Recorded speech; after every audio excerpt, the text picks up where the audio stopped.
Selamat berjumpa kembali Bapak Ibu dan saudara-saudara yang terkasih. Saya sungguh sangat berbahagia karena Tuhan kembali memberikan kesempatan pada hari ini untuk bertemu dengan Anda semua. Pada hari ini saya akan men-sharingkan pengalaman saya atau pembelajaran saya berkaitan dengan spiritualitas pelayanan. Apa arti kata spiritualitas?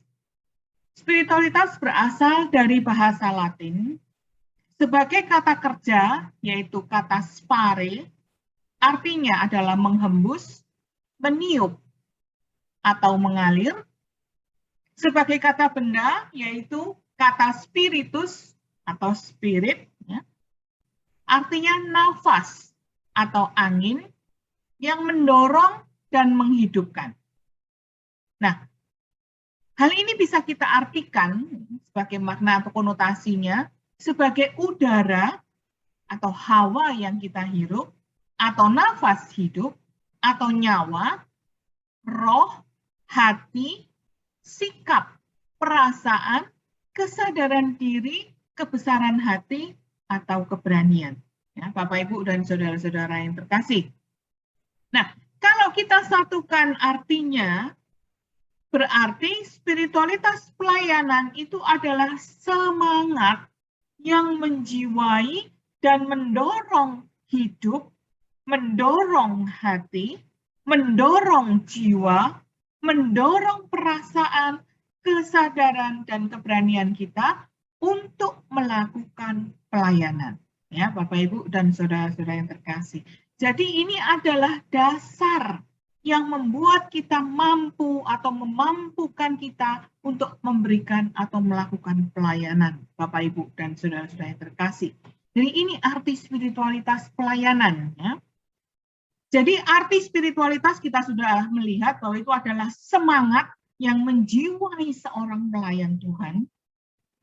Seorang pelayan Tuhan itu berarti hidupnya, pusat dari hidupnya itu adalah Tuhan Yesus sendiri. Nah, bagaimana supaya hidup seorang pelayan dengan pusat hidupnya Yesus sendiri itu sungguh-sungguh menjadi hidupnya dan dia sungguh-sungguh dapat menjadi seorang pelayan?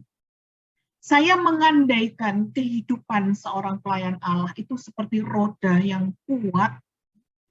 Roda supaya bisa menjalankan fungsinya sebagai roda, yaitu berputar, menyangga beban di atasnya, roda ini harus kuat. Kalau saya katakan roda ini harus kuat, bukan hanya lingkaran luarnya, tapi juga jari-jari yang mempertemukan pusat atau lingkaran kecil di mana Yesus ada di dalam diri kita, yaitu diri kita, dengan lingkaran besar, yaitu jari-jari ini yang menghubungkan. Jari-jari ini juga harus kuat, Bapak, Ibu, dan saudara-saudara yang terkasih. Nah, dalam kehidupan seorang pelayan Tuhan, apa jari-jari ini? Jari-jari ini tidak lain adalah jari pertama, itu doa. Jari kedua, itu adalah sakramen. Jari ketiga, itu adalah kitab suci. Jari keempat, itu pelayanan. Dan kelima, itu adalah komunitas. Bapak, Ibu, dan saudara-saudara yang terkasih. Semua jari ini harus sama-sama kuat, ya Bapak, Ibu. Tidak boleh misalnya, aku nggak mau, aku males doa. Udah, saya hanya mau pelayanan tampil di depan banyak orang. Doa nggak pernah. Hidup berkomunitas dengan sesamanya yang beriman tidak pernah.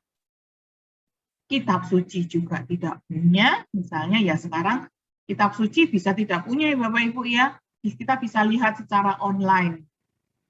Tapi itu pun tidak pernah dia lakukan. Ini Bapak Ibu dan saudara-saudara yang terkasih. Nah, apa sebenarnya jari-jari setiap jari ini artinya bagi kita? Mari kita lihat satu persatu. Kalau kita lihat dalam spiritualitas pelayanan tadi, ada 5 jari. Kita bisa mengkategorikan 5 jari ini menjadi internal dan eksternal. Apa arti internal? Internal di sini apa artinya? Artinya adalah bahwa pada waktu kita melakukan 3 kegiatan internal ini, yaitu doa, kitab suci, dan sakramen, kita hadir secara khusus kepada Tuhan sendiri. Ya, kita melakukan dialog, kita berhubungan secara langsung dengan Tuhan. Pribadi kita dengan Tuhan. Sedangkan kalau eksternal, kita melibatkan sesama kita, saudara-saudara kita yang lain, yaitu di dalam komunitas dan pelayanan. Ya, Bapak, Ibu, dan saudara-saudara yang terkasih. Nah, sekarang mari kita lihat satu persatu. Dari yang pertama, itu adalah hidup doa, atau kita sebut sebagai doa. Dasarnya apa, Bapak, Ibu, dan saudara-saudara yang terkasih, bahwa jari pertama itu adalah doa. Kita lihat sendiri bahwa ini dikatakan di dalam kitab suci, ya, supaya kita tidak lalai dalam doa setiap hari. Santo Paulus mengatakannya di dalam suratnya yang pertama kepada jemaat di Tesalonika, bab 5 ayat 17. Ya, artinya apa? Kita harus tetap berdoa.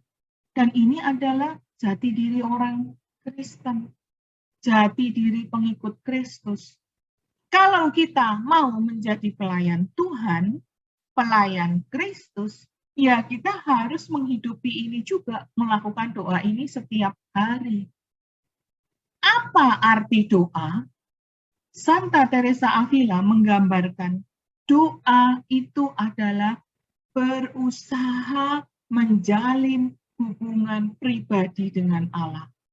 Hadir di hadapan Allah secara pribadi, berbicara dari hati ke hati, dari muka ke muka, saya berbicara, Tuhan juga berbicara. Bukan hanya saya saja yang berbicara, tapi Tuhan juga berbicara.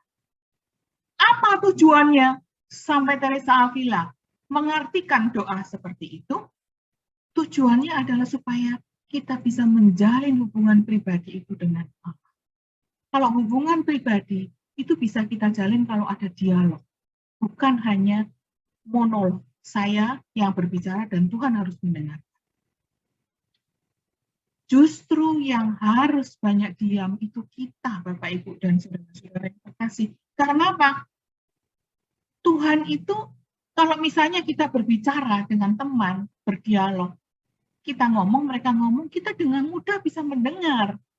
Tapi kalau dengan Tuhan, kita harus sungguh-sungguh berusaha mengheningkan diri, mempusatkan diri kita kepada Tuhan untuk mendengarkan Dia yang berbicara secara halus, secara penuh kasih di dalam diri kita. Bagaimana langkah konkretnya supaya kita bisa melakukan hal itu? Langkah konkret pertama-tama yang harus kita lakukan adalah memberikan waktu. Kita tahu satu hari ada 24 jam, masa sih 15 menit waktu kita berikan untuk mendengarkan suara Tuhan? Tidak ada. 15 menit aja, Bapak, Ibu. Kita duduk hening di hadapan Tuhan.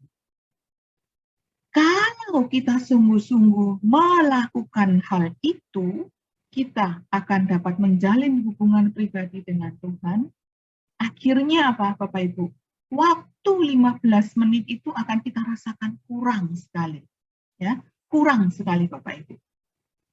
Sama dengan kalau kita berbicara, ngobrol dengan sahabat kita, waktu 15 menit juga akan kurang. Apalagi ini ngobrolnya dengan Tuhan.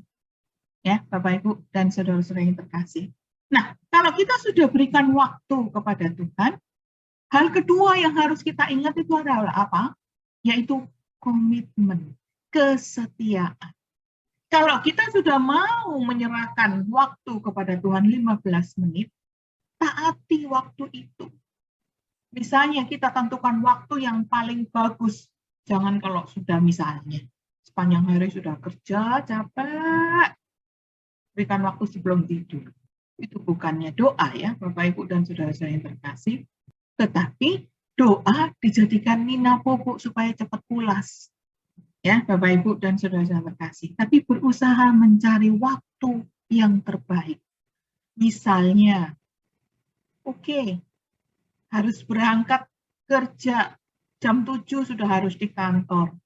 Perjalanan dari rumah jauh. Cobalah ambil sela-sela waktu. Cukup 15 menit Bapak Ibu. Sementara waktu, nanti kalau Anda merasakan itu kurang, Anda pasti akan cari waktu sendiri. Saya teringat sharing dari seseorang, dia tinggal di Amerika. Untuk berangkat kerja, dia harus berangkat jam 5:30 pagi dari rumah. Dia harus naik kendaraan umum, naik kereta api bawah tanah, ya. Jadi naik subway. Apa yang dia lakukan? Kalau di rumah dia merasa tidak tenang untuk itu. Tapi kalau sudah di subway, dia harus naik subway itu 1 jam, hanya duduk di situ untuk sampai ke tempat kerja. Akhirnya dia mengambil waktu doa di subway.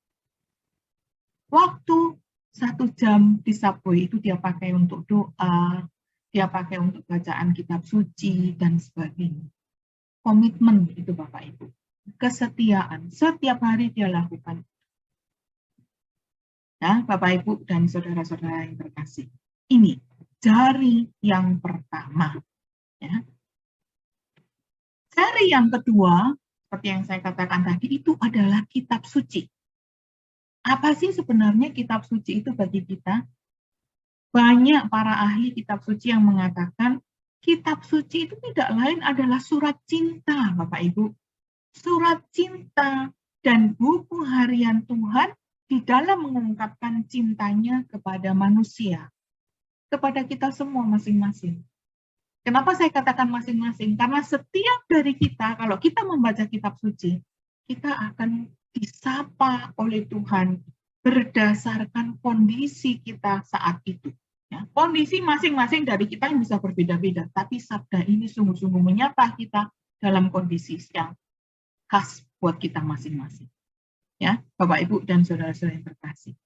Nah, kalau menurut kitab suci itu sendiri, di dalamnya, saya beri contoh misalnya, dalam perjanjian baru, kitab suci ini yang berisi sabda Tuhan itu seharusnya menjadi makanan rohani kita. Ya, makanan rohani kita. Ya, Bapak, Ibu, dan saudara-saudara yang terkasih. Manusia, mulai dari lahir, bukan hanya mulai dari lahir ya, mungkin dari sejak terjadinya pertemuan sel telur dengan sel sperma dari ayah dan ibu kita, ini membutuhkan makanan untuk bertumbuh. Kalau selama kita masih di dalam kandungan, makanan kita peroleh dari ibu kita. Begitu kita lahir, kita membutuhkan makanan untuk masuk ke dalam diri kita, yaitu makanan utama yang pertama itu adalah susu, ya, air susu. Nah, sabda Tuhan ini itu bagaikan air susu bagi pertumbuhan hidup rohani kita. Hidup rohani kita juga harus bertumbuh. Bisa diandaikan atau digambarkan seperti pertumbuhan manusia, ya, mulai dari kecil sampai menjadi dewasa. Diberi air susu lewat sabda Tuhan. Seandainya dia tidak mau bertumbuh, dia tidak minum susu, ya pertumbuhannya akan terganggu. Sama seperti pertumbuhan manusia. Nggak dikasih makan, ya dia tidak akan bertumbuh. Sampai akhirnya mungkin bisa mati.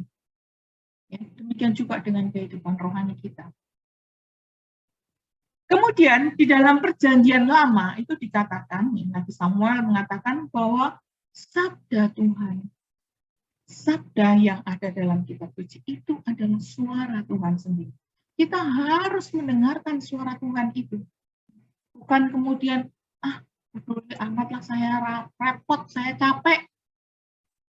Tapi itu adalah makanan kita. Suara Tuhan ini adalah makanan rohani kita. Ini sangat penting bagi kehidupan kita. Ya, Bapak, Ibu, dan saudara saya terkasih. Nah, dalam perjanjian baru, seperti yang saya katakan tadi, sabda Tuhan itu adalah makanan rohani. Makanan kehidupan rohani. Ya. Di dalam surat pertama Rasul Petrus bab 2 ayat 2 ditulis dengan jelas akan hal ini. Ya. Kata-katanya demikian. Dan jadilah sama seperti bayi yang baru lahir, yang selalu ingin akan air susu yang murni dan yang rohani, supaya olehnya kamu bertumbuh dan beroleh keselamatan. Jadi, air susu, kita ini seperti bayi yang baru lahir, selalu ingin air susu ini yang murni, yang rohani, supaya kita bisa bertumbuh dan kita bisa beroleh keselamatan. Itu Bapak, Ibu, dan saudara yang terkasih. Nah, jadi sabda Allah itu seperti air susu yang murni dan rohani demi pertumbuhan dan keselamatan kita. Ya, kalau kita mau tumbuh dan selamat, ya minumlah air susu itu.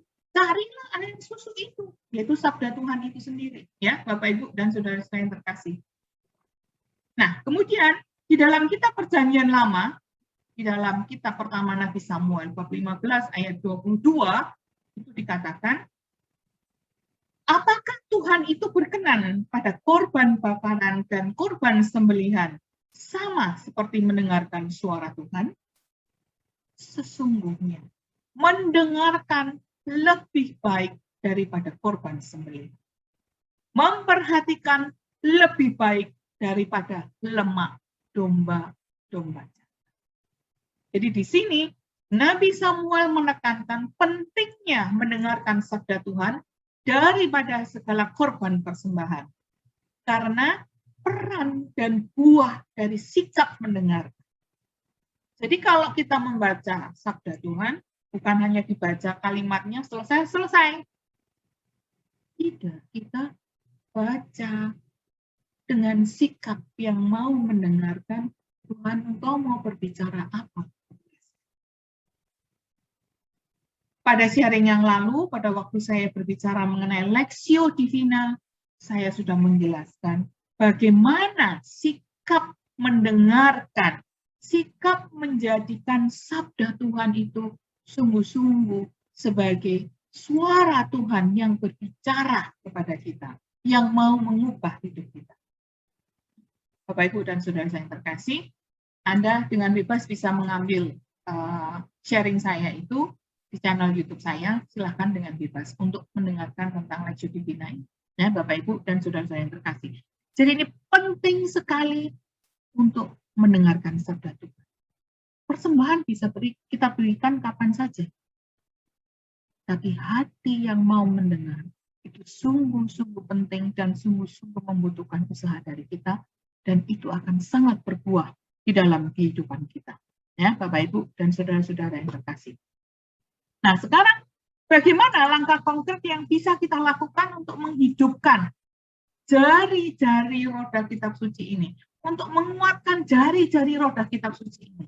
Kalau tadi sudah doa setiap hari harus kita lakukan, menguatkan jari-jari roda tentang doa. Kemudian jari yang kedua adalah kitab suci. Ini juga harus kita kuatkan. Secara konkret, apa yang bisa kita lakukan? Pertama, pada waktu kita membaca kitab suci, coba kita refleksikan.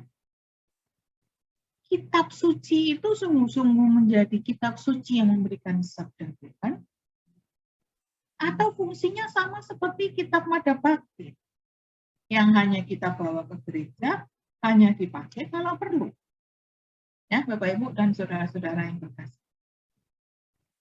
Saya tidak mengatakan bahwa kita harus punya semua kitab suci, ya, karena sekarang kita bisa menggunakan gadget, sudah lengkap dengan bacaannya yang harus kita ambil dari bacaan misa hari ini, misalnya apa, nah itu sudah bisa kita ambil semua dari sini.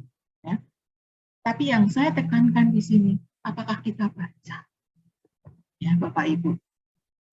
Kalau kita bisa mengikuti perayaan sakramen Ekaristi setiap hari, itu akan sangat bagus, karena di situ juga ada pembacaan kitab suci. Tapi secara pribadi kita melakukan enggak untuk diri kita sendiri. Ya, Bapak, Ibu. Jangan perlakukan sabda Tuhan ini seperti kitab Madabakti yang baru kita buka kalau kita perlukan. Setelah itu coba sisihkan waktu secara khusus setiap hari. Entah itu di rumah, entah di gereja, entah dalam doa bersama dengan keluarga, untuk membaca kitab suci ini. Mungkin 1 ayat, 2 ayat, ya, Bapak, Ibu, dan saudara-saudara yang terkasih, untuk membiasakan diri kita dengan kitab suci ini. Ya. Jadi ini penting sekali. Nah, yang berikutnya adalah apa? Jangan menjadikan kitab suci ini sebagai buku nujum, Bapak Ibu. Kenapa saya katakan jangan menjadikan kitab suci ini sebagai buku nujum? Ada orang-orang yang memang menjadikan kitab suci ini sebagai buku nujum. Misalnya, mungkin saat itu dia mengalami masalah, dia buka, ambil kitab suci, tutupnya, pada waktu itu masih ditutup. Terus dia ngomong, Tuhan, Engkau mau berbicara apa kepada saya dalam persoalan yang sedang saya hadapi? Dalam nama Bapa, Putra, dan Roh Kudus, amin. Buka kitab suci. Oh, ini Tuhan berbicara pada saya. Itu nujum namanya. Tuhan dijadikan, sabda Tuhan dijadikan buku nujum.